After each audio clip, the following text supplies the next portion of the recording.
because some of us who are raised in the remote areas, the rural areas, it was evident that even owning a textbook was only left for the haves.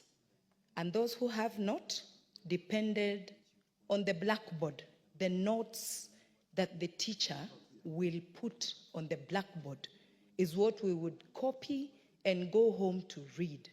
So we want these libraries not to be at the center of the county. I'm looking at the stretch that I serve as a women rep of Busia County.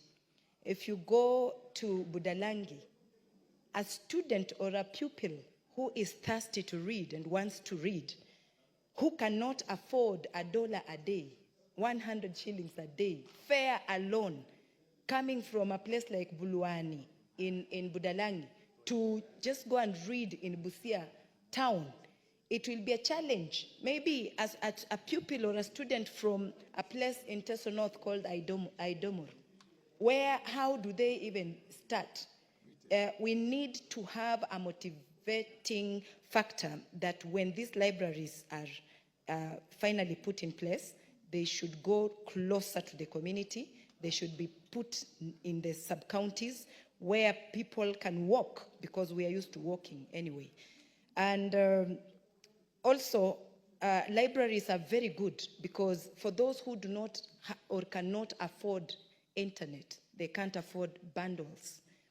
Just knowing that they have a library they can go to read and they know it is free, it will really up their thinking, and we will be bringing up people who can think for our nation, so we can stop being described as third world nation.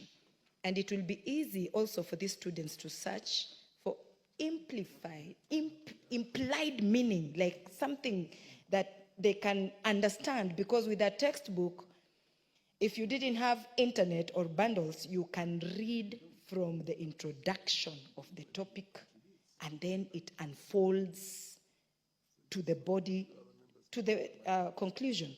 So accessibility is paramount, because bringing the libraries and putting them at the center of the county is like bringing them for cockroaches and rats to feast on the books, because we'll have very few people who will be accessing a library that is far away from everybody else.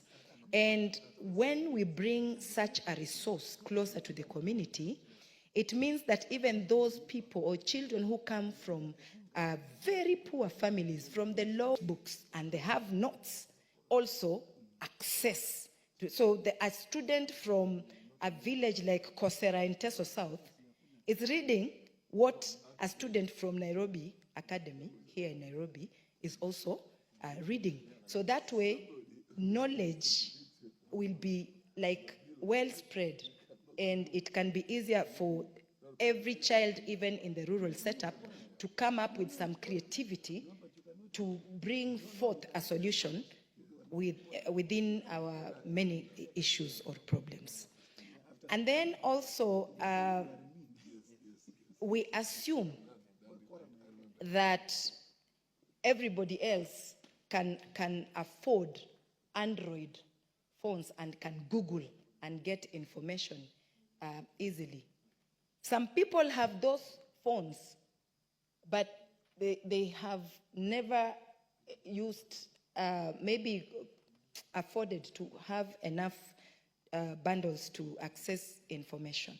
So with these libraries, I think we will have more people that can be knowledgeable, and when people are not illiterate, then we start talking of literacy, which means it is easier to reason with somebody with knowledge than reasoning with somebody with little or limited knowledge.